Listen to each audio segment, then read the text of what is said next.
पौराणिक हिंदू कथाओं के अनुसार महाराज भागीरथ ने अपने पूर्वजों को मोक्ष दिलाने के लिए स्वर्ग लोक में माँ गंगा को धरती पर लाने की ठानी और इसके लिए कठोर तप किए।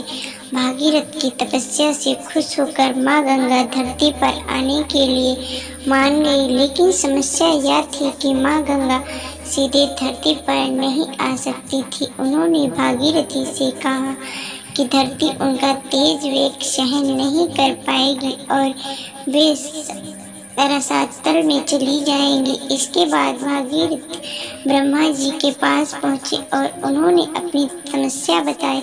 ब्रह्मा जी ने भागीरथ को भोलेनाथ को प्रसन्न करने के लिए कहा। देवलोक से शिव जी की जटाओं में पहुंची माँ गंगा।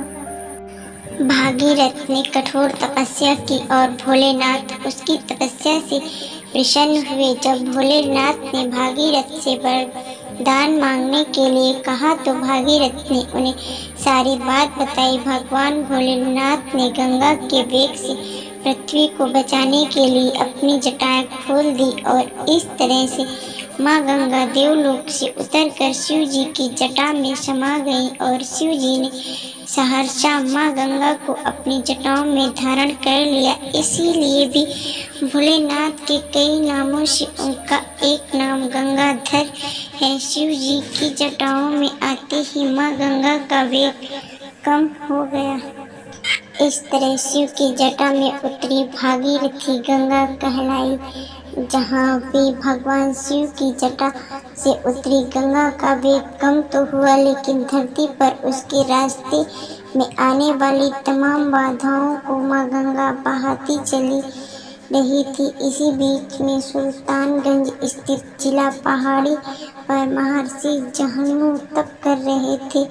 उस पहाड़ी में गंगा के वेग से कंपन हुआ और महर्षि जहन्नू की तपस्या बाधित हो गई। महर्षि जहन्नू ने क्रोधावेश में तपोबल से पूरी गंगा को ही अपनी अंजलि में भरकर पी लिया। कहते हैं जब भागीरथी ने उनके पीछे गंगा को आते नहीं देखा तो संशय से भर उठे। जानकारी मिली कि गंगा को तो महर्षि जहन्नू ने उदार कर लिया। अनुनय विनय पर महर्षि जहन्नू ने आंखें खोली और जाना कि देव नदी गंगा का पान कर लिया है, तो बड़े असमंजस में पड़ गए। भगवान ब्रह्मा के सामने दुविधा बताई कि मुंह से निकालूं तो गंगा जूठी हो जाएंगी, लघुशंका से निकालूं तो अशुद्ध हो जाएंगी।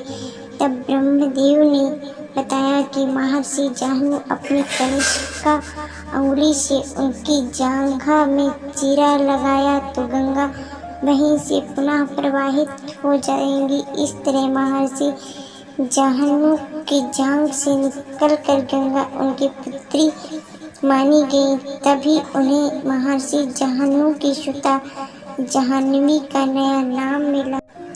इसके बाद माँ गंगा उस स्थान पर पहुंची जहां भागीरथ के पूर्वजों की राख पड़ी थी। माँ गंगा का स्पर्श होते ही भागीरथ के पूर्वजों को मोक्ष की प्राप्ति हुई। दोस्तों, अगर ये माँ गंगा की कहानी आपको अच्छी लगी हो तो मेरे चैनल को लाइक एंड सब्सक्राइब जरूर से करिएगा। Thank you.